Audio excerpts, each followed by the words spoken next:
mi nombre es Cardona, tengo un nombre francés, nunca he viajado a París, pero esta pompa de agua es mi Torre Eiffel. Recuerdo que una de las primeras reacciones al libro fue una muchacha que precisamente vivía en Levittown que vino donde mí y me dijo: gracias por contar mi calle, ahora la veo distinta.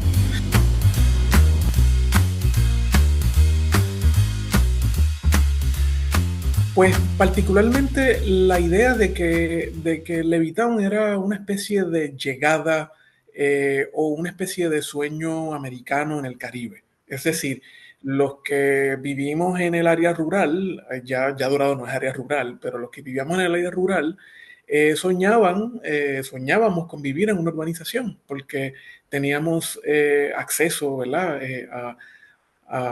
Al área metropolitana de forma más cercana y estábamos más cerca, valga la redundancia, del área. Eso significaba menos tapón, porque los tapones en Puerto Rico son increíbles, ¿no? La guaracha de Macho Camacho es precisamente el drama del tapón puertorriqueño, más que nada en los años 70, pero que se ha ido agravando, ¿no? Entonces, estar cerca de Levittown también era ver la idea de las casas un poco iguales, de los sueños parecidos, de conseguir una cierta uniformidad, de una especie de mito del progreso en el Caribe, ¿no? De la construcción de la clase media puertorriqueña.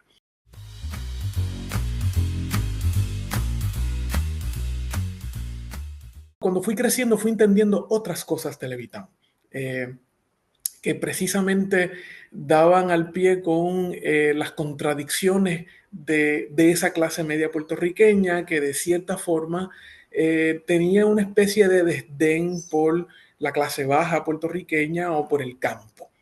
Había una especie, ¿verdad?, de soberbia de clase, de la que me fui dando cuenta poco a poco, y entonces así fue naciendo la idea de establecer o de escribir un libro acerca de mi experiencia de niñez, pero también de adolescencia en ese espacio, ¿verdad?, de Levittown, particularmente porque vi el proceso de detrimento del espacio.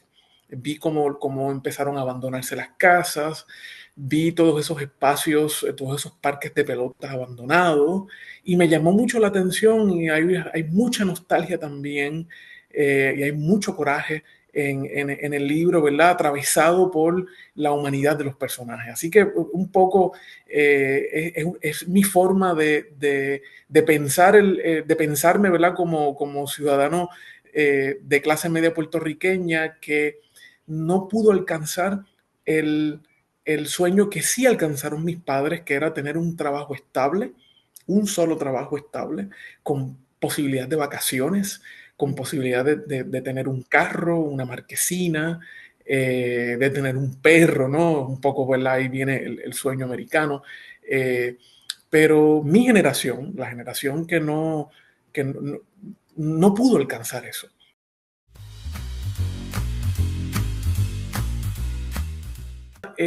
Cuando uno llega a Estados Unidos o lo visita, se da cuenta de que los puertorriqueños que viven allá, que son más de los que viven acá, tienen una nostalgia increíble por regresar al país.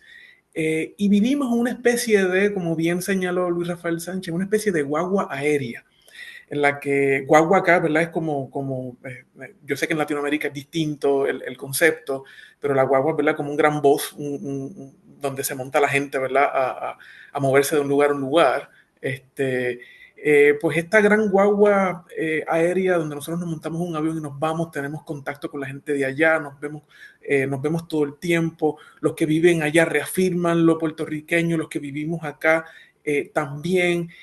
Andamos con una lucha constante de dónde es que anda lo puertorriqueño, cómo se define, y atravesada también por el asunto del idioma. Y entonces, un poco, el hecho de que yo haya escogido Levittown tiene que ver también con una especie de venganza tierna. Me explico. El proyecto de Levittown, como lo desarrolló los Levitt and Sons, o el gran artífice William Levitt, que de hecho tiene está en la portada del Times del año 57. De cierta forma, escoger el espacio es un diálogo particular con el sueño americano y lo que sucede en Estados Unidos, porque precisamente el proyecto de clase media de los Levittowns en Estados Unidos era un proyecto para veteranos, pero particularmente para blancos de clase media y clase media baja.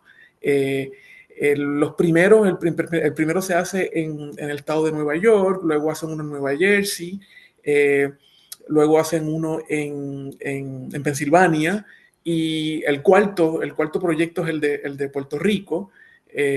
Así que va desde los años 40, el de Puerto Rico empieza o se inaugura en el año 63.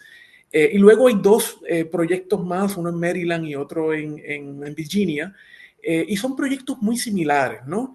Y yo recuerdo mientras escribía los cuentos de Levittown, cuando encontré esa noticia en donde habían sacado a un vecino negro que se había recién mudado a un Levittown, y a mí me sobrecogió la noticia y me reafirmó más todavía, ¿verdad? Como negro y latino y puertorriqueño, que yo debía escribir un libro en donde reflejara precisamente la parte caribeña de ese Levittown, ¿no? La contraparte, la parte colonial de ese Levittown, ¿no? Entonces, en vez de hacerlo con coraje, traté de manejarlo con ironía. La ironía es abierta, no cierra la posibilidad de lectura. Así que por eso el título, ¿no? El título tiene, es un homenaje a esa gran película de Alain Resnais que escribe Marguerite Duras, que se llama Hiroshima, Mon Amour, ¿no? Una historia de amor en Hiroshima, un lugar destruido.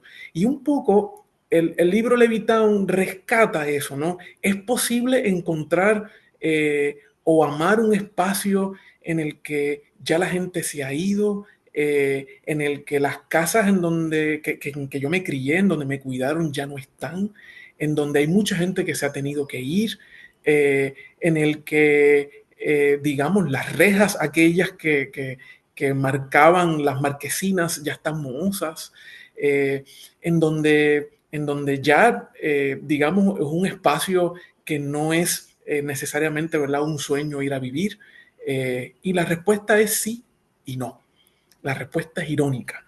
La respuesta la da precisamente la palabra, ¿verdad?, en francés, mon amour. Y yo creo que de cierta forma, también por tener un nombre francés, mi papá me pusieron el nombre de un pintor, la pompa de agua de Levittown, que es icónica para nosotros, para mí se convirtió en mi torre de Eiffel.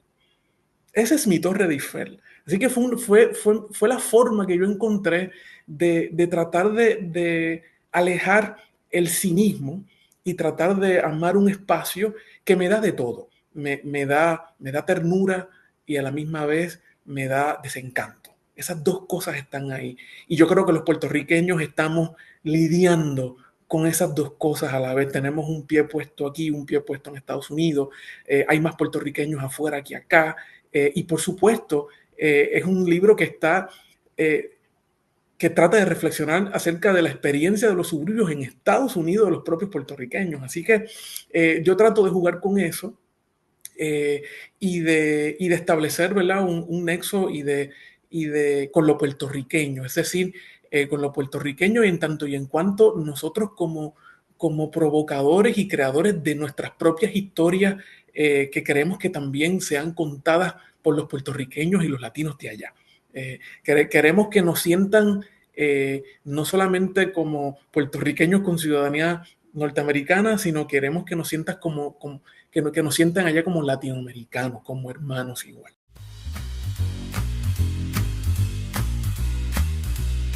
La reacción fue tan amorosa y tan conmovedora y tan tierna, porque se desarrolló como una especie de municipalidad orgullosa, ¿no? Soy de Levittown, particularmente porque Levittown intentó ser un municipio.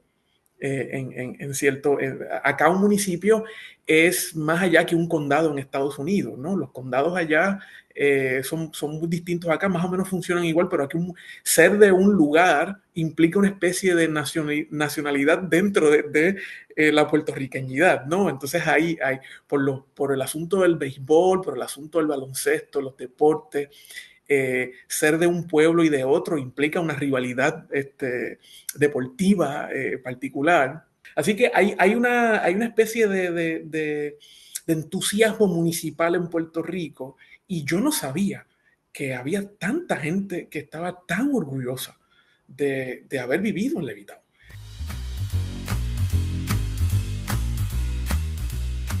Un poco también porque hemos romantizado en Puerto Rico la idea de que más carreteras, eh, más tecnología nos va a salvar del atolladero, más carriles al expreso va a aliviar el tapón y lo que hace es complicarlo.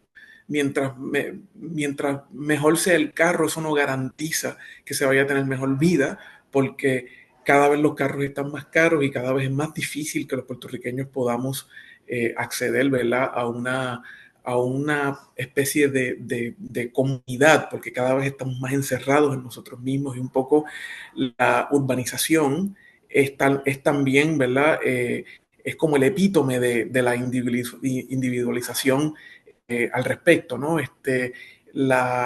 El libro fue escrito antes de la pandemia, pero entonces una vez pasa la pandemia, la educación a distancia nos quita y un poco hemos caído en la trampa de que mientras más dinero y más tecnologías y más carros y más carriles y más computadoras nos va a llevar a una educación o nos va a llevar a tener un país soberano o nos va a o va a reflejar mejor las grandes desigualdades del capitalismo y ha sido todo lo contrario.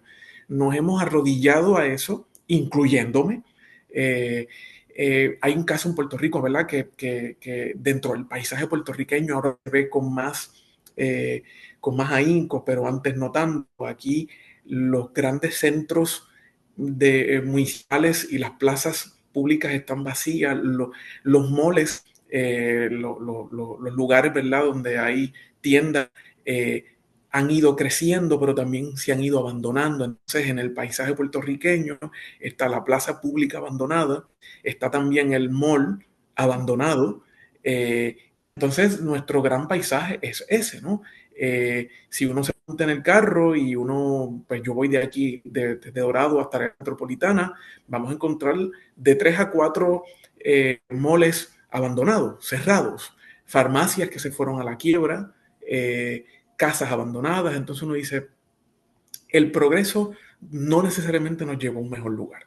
Ese gran orgullo de ser un país supuestamente distinto a otros países caribeños hace una gran trampa, porque cada vez nos parecemos a los países caribeños de los que supuestamente decíamos que no éramos.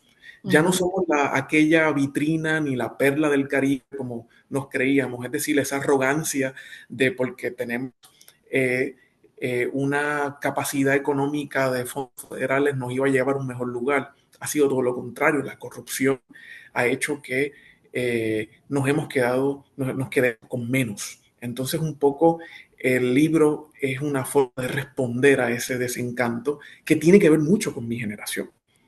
Así que en ese sentido, ese progreso que nos vendieron no está dando resultados.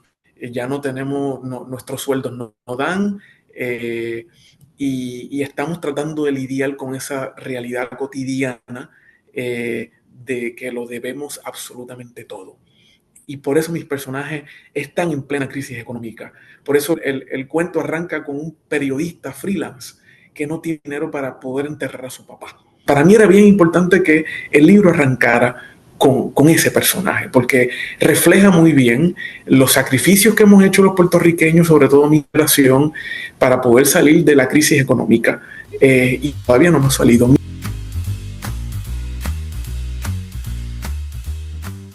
Yo soy hijo de pintor, mi papá es pintor del Instituto de Cultura Puertorriqueña y mi mamá es trabajadora social.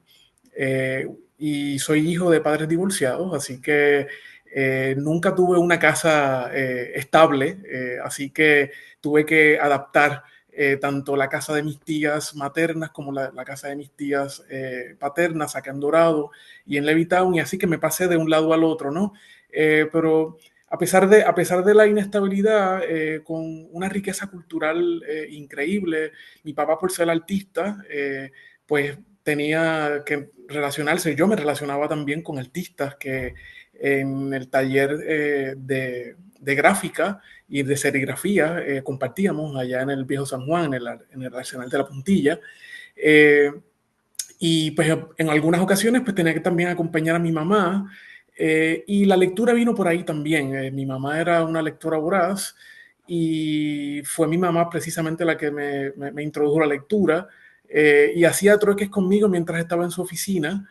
Ella atendía a, eh, digamos, confinados que aplicaban a libertad bajo palabra. Mi mamá hacía los informes mientras yo en una esquina leía. Y el trueque que hacía conmigo era que me ofrecía una tostada de mantequilla si yo me leía los libros de la escuela. Así que, pues bueno, hacíamos un trueque. Y la lectura vino de parte de ella. Sí, sí, no, recuerdo muy bien lecturas con detalles específicos, ¿no? Recuerdo el comentario que hace el náufrago de Relato de un náufrago, García Márquez, respecto a los colores brillantes que llamaban la atención de los tiburones y toda esa escena mientras yo la leía en el piso 8 del tribunal de Bayamón. Recuerdo muy bien el Lazarillo de Tormes.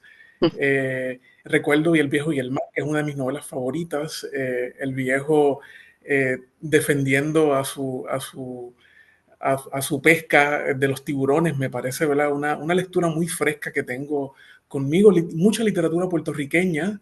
Recuerdo ya un poco más adolescente a mi mamá muerta de la risa leyendo La guaracha del Macho Camacho. Y yo me contagié de la lectura precisamente porque escuchaba a mi mamá muerta de la risa leyendo el libro y se supone que los libros me hicieran reír, ¿no? Y de pronto yo cogí la lectura y no la quise soltar. Me pasó lo mismo con Cien años de soledad. Mi mamá los veranos se sentaba a releerla y también se moría de la risa. Así que la risa de mi madre me conectó directamente con la literatura.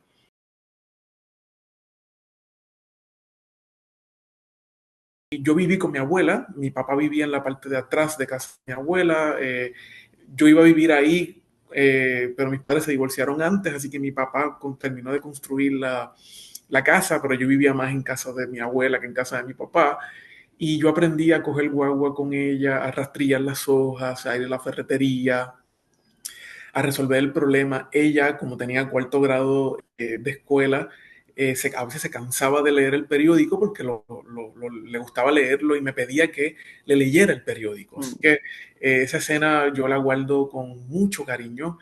Mi abuela fue una figura femenina, de esas figuras fuertes. Yo he tenido más figuras fuertes femeninas que figuras paternas fuertes. Mis tías, mi mamá, mi abuela. Eh, eh, y para mí ha sido, perderla fue perder un pedazo de mí, por eso, y un pedazo de la familia completa, pero mi abuela me enseñó tanto. Eh, Me enseñó a beber café, me enseñó a leer el periódico, eh, me enseñó a coger guagua, me enseñó a ir a los funerales, que es muy puertorriqueño ir al funeral de todo el mundo en el barrio. Me enseñó a hacer compras, porque yo iba con ella los veranos. Cuando me enfermé de varicela me quedé con ella me cuidó. Eh, Fue una figura que sustituyó de cierta forma a mi mamá porque tenía que trabajar muchísimo, ¿no? Una figura fuerte, que no dejaba que nadie se metiera con ella, muy limpia. Trabajó por 30 años en el Hotel Dorado Beach, como housekeeper, de housekeeping, y ese ímpetu de siempre, siempre trabajar, no importa cuáles fueran las circunstancias, ¿no? Mi abuela no llegaba a los 5 pies, y, y yo le tenía un respeto increíble, ¿no? Así que yo he escrito muchísimo sobre mi abuela, se llamaba Pancha, bueno, le decíamos Pancha, se llama Francisca, y mi abuela está por toda mi escritura, en el periódico, en los cuentos, en la novela. Me enseñó demasiado. La extraño muchísimo.